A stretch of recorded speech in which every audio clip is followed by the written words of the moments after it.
సర్వేలని కూటమి గెలుస్తాయి, పవన్ కళ్యాణ్ వస్తున్నాడు, లోకేష్ బాబు వచ్చేస్తున్నారు, చంద్రబాబు నాయుడు గారు వస్తున్నారు, బాలకృష్ణ గారు గెలుస్తున్నారు, అన్ని చోట్ల మాదే. 4 ఛానల్స్, 4 పేపర్లు, 4 నాయకులు, ఇక్కడ ఒకటే నాయకుడు. నిజంగానే పవన్ కళ్యాణ్ గారు గెలుస్తున్నారా? పవన్ కళ్యాణ్ కాపులు మనిషిగా స్వీకరించట్ల. ముద్రగడ కోసం ఒక్క మాట కూడా పవన్ కళ్యాణ్ 6,000 ఓట్ల మెజారిటీతో వంగా గీత గారికి ఎక్కడన్నా ఒక ఎమోషన్, ఒక సింపతి స్పీచ్ లో అయితే చాలా ఆవేశపూరితమైన గెలిపించాలంటే వాళ్ళని మోకాళ్ళ మీద కూర్చోబెడతా.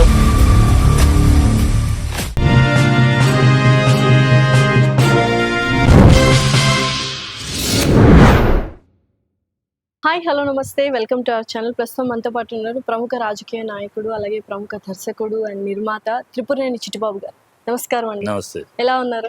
Always all right. సర్వేలని కూటమి గెలుస్తాయి, పవన్ కళ్యాణ్ వస్తున్నాడు, లోకేష్ బాబు వచ్చేస్తున్నారు, చంద్రబాబు నాయుడు గారు వస్తున్నారు, బాలకృష్ణ గారు గెలుస్తున్నారు, అన్ని చోట్ల ఆయన చెప్పకేం చేస్తారమ్మా. వాళ్ళు 4 ఛానల్స్, 4 పేపర్లు, 4 నాయకులు, ఇక్కడ ఒకటే నాయకుడు, ఒకటే ఛానల్, ఒకటే పార్టీ కదా. వాళ్ళు 4 గొంతులు, 10 గొంతులు మాట్లాడతారు. నిజంగానే పవన్ కళ్యాణ్ గారు గెలుస్తున్నారా? టఫ్ అమ్మా. పవన్ కళ్యాణ్ అగ్ని పరీక్ష. ఎందుకు పవన్ కళ్యాణ్ అగ్ని పరీక్ష? ఉండే కాదు, కాపు అన్నాడు, ఆవిడ కాపు ఆడపడుచు. ఆవిడ అక్కడ అందరికీ, ప్రతి ఇంటికి పరిచయమైన ముఖం. పైగా నెగటివ్ రిమార్క్ అనేది లేదు. యాక్చువల్ నెగిటివ్ లేదు. ఆవిడ అందరితో సౌమ్యంగా అందరితో మాట్లాడదు. వాళ్ళందరూ అనేది ఏంటి, ఇక్కడ ఈవిని గెలిపించుకుంటే మనం ఏదైనా సమస్య వస్తే అమ్మా అని వెళ్ళొచ్చు. పవన్ కళ్యాణ్ గెలిపిస్తే ఎక్కడికి వెళ్తాం? ఆయన హైదరాబాద్ ఫిలిం సిటీకి కావాలి, షూటింగ్కి వెళ్ళి ఉంటాడు. ఆయన ఎప్పుడు ఇల్లు తీసుకున్నాడు, ఎప్పుడో వస్తాడు నెలకు ఒకసారి. ఆయన అసిస్టెంట్లని, పిఎల్ని మనం చూసుకోవాలి, ఎమ్మెల్యేని కాదు. ఆయన చూసుకొని ఈ పరిస్థితి వస్తుందని అంటున్నారు. ప్లస్ కాపులు ఈ కాపు మనిషిగా స్వీకరించట్ల. అదొక ప్రాబ్లం ఉంది. ఎందుకంటే ముద్రగడ పద్మనాభం కాపు కమిషన్ కోసం, తన కోసం పోరాడాడు. ప్రభావం ఎక్కువగా ఉంది. కాపు కమిషన్ కోసం పోరాడాడు. అంటే కాపుల కోసం నిలబడి పోరాడిన వాడిని చంద్రబాబు ఏమో అతను తొక్కేసి పోలీస్ స్టేషన్ తీసుకెళ్లి అవమానించే ఆ ప్రోగ్రామ్ని, ఆ ఉద్యమాన్ని అణిచేసిన చంద్రబాబు కాపు ద్రోహి. ఆనాడు చిరంజీవి, దాసనారాయణరావు గారు విజయవాడలో ప్రెస్ మీట్ పెట్టి మరి నిందించారు చంద్రబాబు. ఈ కాపు ఉద్యమాన్ని అణిచి కాపులకు ద్రోహం చేస్తున్నారు, మీరు కాపులకు ద్రోహిగా తక్షణమే రిజైన్ చేయాలి, మీ ఆత్మసాక్షికి వదిలేస్తున్నా అని ఈయనే మాట్లాడారు చిరంజీవి. ఆ రోజు నువ్వు నోరు మెదపల. ఆ రోజు ముద్రగడ కోసం ఒక్క మాట కూడా పవన్ కళ్యాణ్ మాట్లాడాల.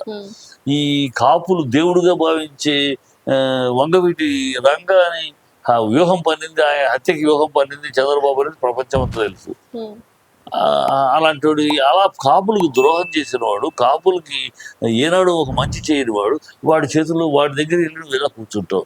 నీ నోటితోటి చంద్రబాబుని తిట్టావు, లోకేష్ని తిట్టావు, వాళ్ళ అవినీతి ప్రభుత్వం వాళ్ళది అన్నావు, వాళ్ళని అంతు చూస్తారు, నా తల్లిని తిట్టారు అంతు. ఆ పౌరుషం ఏమైపోయింది? నీ తల్లిని తిట్టిన పౌరుషం బిచ్చగాడు కూడా తన తల్లిని తిట్టి మర్చిపోడే. నువ్వు ఎలా మర్చిపోయావు? ఎందుకు మర్చిపోయావు? ఏ అవసరం కోసం మర్చిపోయావు? ఇవన్నీ ఆయన ముందున్న ప్రశ్నలు. సో కాపులు కూడా ఇవన్నీ దాటుకుని గెలవాలి. అందుకని అగ్ని పరీక్ష అన్నాం. అగ్ని పరీక్ష ఒకవేళ ఆ యూత్ ఆయన ఇమేజ్, ఆర్టిస్ట్ గా ఇమేజ్ ఏదైనా ఆయన సెంటిమెంట్ ఏదైనా ఉంటే 10-15 వేలలో గెలవచ్చు. లేకపోతే అది కూడా లేదు. ఎందుకంటే అతని మాట కూడా ఓట్ల మెజారిటీతో వంగా గీత గారు గెలుస్తారు అనేది సర్వేలు వచ్చాయి. అవును, ఆమె గెలుస్తుంది. ఒకళ్ళు ఎడ్యుకేటివ్, అందరూ ఇద్దరికి అగ్రిమెంట్, ఆవిడే గెలిచే అవకాశాలు. ఎక్కడన్నా ఒక ఎమోషన్, ఒక సింపతి అయితే లాస్ట్ మినిట్ లో జరగాలి ఇది. అందులో ఎందుకంటే ఈయన ఒక నాయకుడిగా కూడా ఫెయిల్యూర్. పవన్ కళ్యాణ్ ఒక ఉత్తేజపరిచే స్పీచ్ కానీ వాళ్ళలో ఒక విశ్వాసాన్ని కలిగి చెప్పాడు కదా స్పీచ్ లో. అయితే చాలా ఆవేశపూరితమైన ఆలోచన ఏది? ఏది నేను ఎందుకు గెలిపించాలంటే వాళ్ళని మోకాళ్ళ మీద కూర్చోబెడతా, పాతాళానికి తొక్కుతా, కడ్రాయితో పరిగెట్టిస్తా. ఎందుకని నేను గెలిపించాను? నన్ను గెలిపించండి, నేను ఈ సమస్య పరిష్కారం చేస్తా, నన్ను గెలిపించండి, ఈ విధానం తీసుకొస్తా. అది కదమ్మా చెప్పాలి. రామారావు గారు ఆవేశంగా మాట్లాడారు కానీ నేను ఆవేశంగా మాట్లాడితే ఆయన ఆవేశం వల్ల గెలవాల. రామారావు ఆవేశం, ఆలోచనతో కూడిన ఆవేశం. నేను వస్తే 2 రూపాయల కిలో బియ్యం, నేను వస్తే మనసభ కరుణాలను తీసేస్తాను, నేను వస్తే ఆ స్త్రీలకి సమాన హక్కు కల్పిస్తాను ఆయన చెప్పాడు. ఆవేశం అది నమ్మారు. అమ్మా ఈ చేస్తా ఆ సమస్యలని జనాలు సతమతం అవుతున్నారు, ఈయన ఆవేశవరుడు వస్తే చేస్తాడని విశ్వాసం కల్పించి గెలిపించారు. నువ్వు అలాంటివి ఏమి చెప్పలేదే. పాతాళ కూటమి మొత్తం ఎంతసేపు వైఎస్ఆర్సీపీ పార్టీని ఎలా తొక్కాలి, అది. ఎలా నెగ్గాలి వారిని అదే మాట్లాడతారు. సో ప్రజలు అది దర్శించరమ్మా. నన్ను గెలిపించండి అని అడిగితే నేను ఎందుకు గెలిపించాలి నువ్వు చెప్పి అడిగితే ఒట్టుకున్నారు. అతను ఓడించండి అదే నా ధ్యేయం ఉమ్, అంటే అతను ఓడించండి చంద్రబాబుని సీఎం చేయండి ఇది నీ స్లోగన్ అయితే అందుకోసం నేను గెలిపించాల్సిన అవసరం లేదు. మొత్తానికి చూద్దాం సార్. నిజంగా కాపులు అందరినీ కాపులు ఏమన్నారు యూత్ అంతా కూడా, నువ్వు వెళ్ళావు కాపులకి ఇంత అవమానం చేసి కాపులకు ద్రోహం చేయని చంద్రబాబు పక్కన నువ్వు వెళ్ళుచున్నావు, నీ కర్మ, అది మీ అవసరము, మాకేం కర్మ చంద్రబాబు కాళ్ళ దగ్గర కూర్చుంటానికి. ఉమ్, ఇంత ద్రోహం చేసిన కమ్మ చంద్రబాబు దగ్గర మేము ఎందుకు నుంచోవాలి, ఉమ్, అతనికి మేము ఎందుకు ఓటేయాలి అని ఆయన ఫ్యాన్స్. అందుకనే వారాహి ఎందుకు ఫెయిల్యూర్ ఆపేశాడు. ఉమ్, తన ఫ్యాన్సే తనకు ఎదురు తిరుగుతున్నారు, అవును. తన ఫ్యాన్సే రివర్స్ అవుతున్నారు. మీరు సీఎం అని మేము ఊగాం, మీరు 21 సీట్లకి ఎందుకు ఏడవడం, మాకు 21 సీట్లను మీరు ఏమవుతారు, చంద్రబాబు సీఎం చేయడానికి మేము వెనకాల పరిగెత్తాలా అని చెప్పి వాళ్ళే రివర్స్. అందుకనే ఆగిపోయింది, యువగళం ఆగిపోయింది, అందుకే ఇది ఆగిపోయింది. సో ప్రజల్లో ఏంటంటే ప్రజలకు స్పష్టంగా ఈ అనైతికమైన నీతి లేని ఒక అవకాశవాద రాజకీయం చేస్తున్నారు ఈ కూటమి. చేసేది చేశాడు, ఇంకా అవకాశం ఇస్తే ఇంకా బాగా చేస్తాడు. ఇవాళ పేదలకి కళలో ఆనందాన్ని చూపించాడు. 64 లక్షల కుటుంబాలు ఉమ్, ఒక వ్యక్తులకు వెళ్తాయి. అంటే ఒక వ్యక్తికి పెన్షన్ వచ్చిందంటే ఆ కుటుంబం మొత్తం. ఉమ్, అందుకని ఎగబడి వచ్చి ఓట్లేశారు. ఎక్కడ మనం చిన్న పొరపాటు చేసినా డౌకుని కూటమి వచ్చేస్తేమో ఇవన్నీ పోతాయి మనకి ఉమ్, అన్న ఒక భయాందోళనతో పర్సంటేజ్ కూడా పెరిగింది. మీ క్యూలో చూస్తే కూడా పొద్దున్న క్యూ చూస్తే ఆడవాళ్ళు, ముసలివాళ్ళు, ముతకవాళ్ళు, కైరపుచ్చుకు నడిచి వచ్చేవాళ్ళు, ఆరోగ్యం సరిగ్గా లేకుండా దగ్గుతూ వీళ్ళు వచ్చేసారు. ఉమ్, ఎప్పుడు వీళ్ళు రారు. మామూలుగా అందరూ అసలు వీళ్ళు ఎప్పుడు ఎవరన్నా కొడుకో మనలో కోడలో ఎవరు తోడు తీసుకొస్తే వస్తారు చెప్తే వీళ్ళు ఎక్కడ నడుస్తారు. వాళ్ళ ఏం లేదు ఈసారి.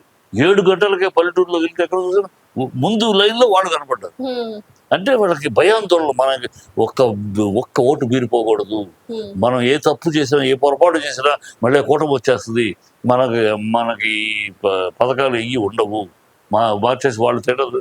ఎందుకంటే వాళ్ళకి తెలుసు మనం 14 ఏళ్ళు పరిపాలించాడు చంద్రబాబు, 1 సంవత్సరం 2 సంవత్సరాలు కాదు, 14 ఏళ్ళు ఏమి చేశాడో ప్రజలకు తెలుసు. డబ్బున్న వాడిని పెంచాడు, కాంట్రాక్టర్లను పెంచాడు, పేదల్ని ఏనాడు అతను చూడలేదు. ఎవడన్నా ఎస్సీగా పుట్టాలని కోరుకుంటాడా అని దౌర్భాగ్యంగా మాట్లాడేవాడు, ఎవడన్నా బీసీ హైకోర్టు జడ్జి అవుతాడా అని అసహ్యంగా మాట్లాడినవాడు. అతనికి పేదలంటే చిన్న చూపు. డబ్బు ఉన్నవాడు పక్కన కూర్చోబెట్టుకుంటాడు, డబ్బు ఉన్నాను బుధానికి ఇచ్చుకుంటాడు, డబ్బు. సో ఇవన్నీ ప్రజలు చాలా మంచి జరగబోతుందమ్మా. ఒక దౌర్భాగ్య రాజకీయాలను, ఒక దుష్ట రాజకీయాలని, ఒక వెన్నుపోటు రాజకీయాలని, ఒక యూటర్న్ రాజకీయాలని, అసహ్యమైన అసభ్యమైన అవినీతి రాజకీయాలని రాష్ట్రానికి పరిచయం చేసిన ఈ చంద్రబాబు అనే వ్యక్తి, ఈ దుర్మార్గుడు, ఈ దుష్ట శక్తి, ఈ రాష్ట్రానికి పట్టిన శని పీడ ఈ ఎన్నికలతోటి సమాప్తం.